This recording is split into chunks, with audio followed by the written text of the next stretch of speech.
देखो, हमको जो भी करना है सो अंतः सुखाय के लिए करना है। आप खुद की संतुष्टि जिसमें है, खुद को जो अच्छा लगे वो करिए। क्योंकि बहुत ऊपर जाने की कोशिश या खुद आराम से एक जगह बैठ करके कुछ न करके इस जीवन को जैसे चल रहा है बस वैसे ही चले, इसकी कोशिश ये गलत है।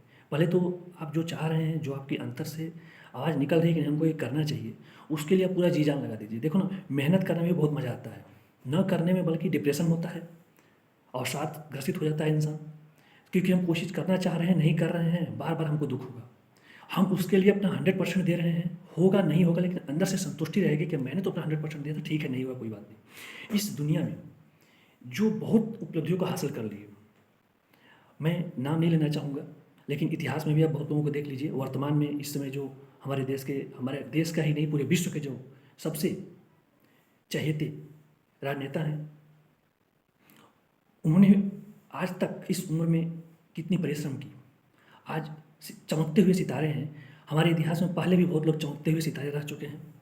महात्मा गांधी हो गए, विवेकानंद हो गए, और कई भगत सिंह, सुखदेव, राजगुरु, अटल बिहारी वाजपेयी, नेहरू, अंबेडकर, कई लोग ऐसे हुए जो अपने टाइम को पूरी तरह से यूटिलाइज किया, समाज के लिए कुछ किया, और खुद के लिए भी, समाज के लिए भी किया, और इतिहास में आज नाम है, महापुरुष हैं वो। तो और बहुत ज़्यादा सोचने की भी ज़रूरत नहीं है यार, बहुत ज़्यादा सोचने की ज़रूरत नहीं है। जो बहुत चर्चित है वो भी एक दिन इतिहास के एक पन्नों में, किसी क्रम में, किसी कालक्रम में एक लाइन बन के रह जाएगी। भारत के प्रधानमंत्री इतने हुए, वर्तमान प्रधानमंत्री हैं, आने वाले 50 साल में ये भी एक लाइन बन के रहेगा।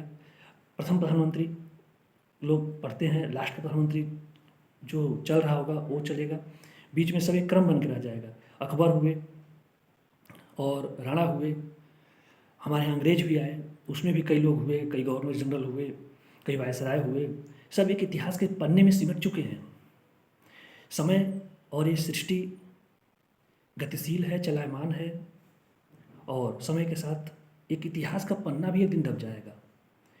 इस सभ्यता के समाप्ति के बाद ये इतिहास का पन्ना भी एक दिन दब जाएगा।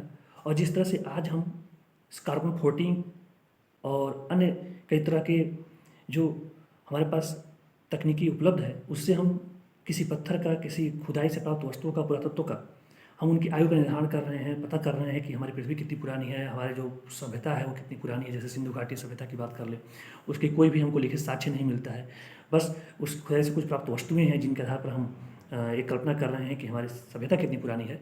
तो ये जो वर्तमान में चल रही है सभ्यता, इसका भी एक दिन नष्ट होना है। तो बहुत ज़्यादा सोचने की जरूरत नहीं है, लेकिन हाँ, हम इस थिएटर में, इस मंच पर जिस काम के लिए आए हैं उसमें अच्छा परफॉर्म करें। ये क्या है, एक रंगमंच कर रहे हैं हम लोग। हम जिस स्टेज पे हैं आज प्रदर्शन कर रहे हैं, और पर्दा गिरेगी, स्टेज से शो खत्म होगा, सब अपने अपने घर चले जाएंगे। आप आज प्रदर्शन कर रहे हो, आज तालियां बज रही है, लेकिन हाँ, हम आए ही हैं एक चेन की कड़ी को पूरा करने के लिए। हमारे पहले कोई था, उससे पहले कोई था, उससे पहले कोई था, हम बीच की कड़ी हैं। हम अपने इस कड़ी में एक अहम रोल अदा करें।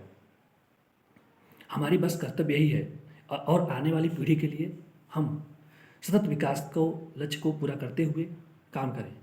हम अपने लिए ही सब कुछ न करें, आने वाली पीढ़ी की समृद्धि के लिए भी हम कुछ करें, अपने समाज के लिए, अपने परिवार के लिए, अपने देश के लिए, अपने विश्व कल्याण के लिए, इस पूरे पृथ्वी के लिए, इस पूरे ब्रह्मांड के लिए हम ऐसा करें कि हमारी जो पृथ्वी की आयु है, हमारे जो पर्यावरण है वो सुरक्षित रहे और सतत विकास की ओर आगे बढ़े। हम संसाधनों का इतना उपयोग करें कि आने वाली पीढ़ी भी उस संसाधन को उपयोग करे, चाहे वो अपने घर की ही बात क्यों न कर लें। अपने घर में भी हम संसाधनों का सिर्फ उतना ही दोहन करें कि हमारे आने वाली पीढ़ी भी उस संसाधन का उपयोग कर सके।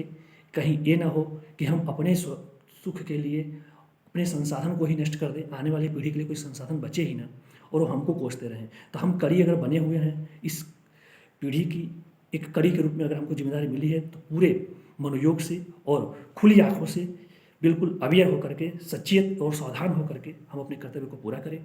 बस यही कहना था। बाकी ज़्यादा किसी चीज़ के बारे में सोचने की और करने की कोई ज़रूरत नहीं है। बस एक रंचमंच है, कितना मोटिवेटेड होकर के, कितना जोश के साथ आप इस अपने परफॉर्म को, अपने कला को प्रदर्शित करते हैं इस धरती पर।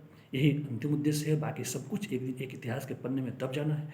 तो स्वांतः सुखाय के लिए आप काम करिए। एक बार मतलब पूछा गया तुलसीदास से कि आप रामायण क्यों लिखे, तो उन्होंने कहा था कि बस स्वांतः सुखाय। तो बस स्वांतः सुखाय के लिए काम करिए। धन्यवाद।